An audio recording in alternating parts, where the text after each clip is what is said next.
morning, happy Saturday.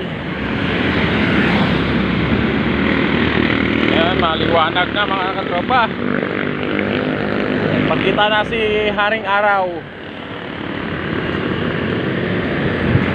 Tuloy-tuloy na para yung iba magpatuyo naman ng mga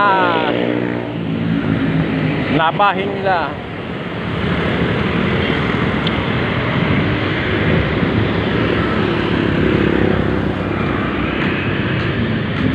On the way na tayo sa ating area.